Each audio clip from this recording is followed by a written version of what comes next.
দেখো তো এই খ নম্বরের ম্যাথটা হচ্ছে 2m plus 3n minus p whole square plus 2m minus 3n plus p square minus 2 into 2m plus 3n minus p into 2m minus 3n plus p। তো এটাকে আমাদের সরল করা লাগবে। এখন আমি বলি তোমাদেরকে, যদি এরকম ম্যাথ দেখো তাহলে প্রথমে একটা জিনিস খেয়াল করবা, এইখানে যা দেওয়া আছে আর এইখানে যা দেওয়া আছে এটা সিমিলার কিনা। কখনো কিন্তু ভিতরে ছোট্ট একটা চিহ্ন পরিবর্তন থাকে। তো আমরা যদি দেখি যে প্লাস মাইনাস আর প্লাস মাইনাস সিমিলার আর এর হচ্ছে মাইনাস প্লাস সিমিলার, তার মানে আমরা যদি এটাকে এ ধরি আর এটাকে বি ধরি তাহলে খেয়াল করো কি হয়। আমরা যদি এটাকে এ ধরি আর এটাকে বি ধরি তাহলে কিন্তু আমরা এটাকে সূত্র হিসেবে চিন্তা করতে পারি a square plus B square minus 2ab। তো ওইটাই তোমরা করবা, যে আমরা ধরি 2m plus 3n minus p equal to a R 2m minus 3n plus p equal to b।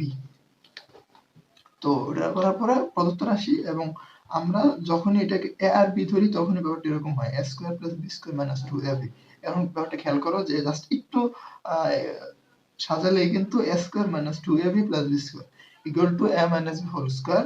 তো এটুকুনে আসার পরে আবার আমরা মানগুলা বসাই দিব, আর মান বসানোর সময় খুব খেয়াল রাখবা সবসময় ব্র্যাকেট দিবা, যদি চিহ্ন মিল থাকে তবুও ব্র্যাকেট দিবা, তাতে এই ঝামেলাটা আর থাকে না।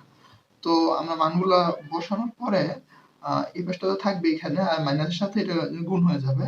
তো মাইনাসের সাথে গুণ হওয়ার কারণে এই চিহ্নগুলো চেঞ্জ হয়ে যাচ্ছে। এবং তারপরে একটা জিনিস খেয়াল করো যে প্লাস 2m আর মাইনাস 2m কাটা, আর আমাদের থাকে এখানে plus 3n equal to 6n আর minus p equal to minus 2p আর হোল স্কয়ার। এখন ব্যাপারটা খেয়াল করো, এখানে কিন্তু আবারও সূত্র হয়। আমরা যদি এটাকে a হিসেবে ধরি এটাকে b হিসেবে ধরি, a minus b whole square. তো ওই কাজটাই করবা, a square minus 2ab plus b square. এবং তারপরে আমরা সূত্রগুলো ভাঙাবা, 6 এর স্কয়ার গুলো 36 n স্কয়ার মাইনাস 6 দুগুণে 12 12 দুগুণে 24 আর মাইনাস আর np plus 2 square equals to 4 আর p স্কয়ার। তো তারপরে ব্যাপারটাকে সাজায় লিখবা, 36n square plus 4p square minus 24np। এটা ছিল মাত্রা। খুব সহজ একটা ম্যাথ, কয়েকবার ট্রাই করবা।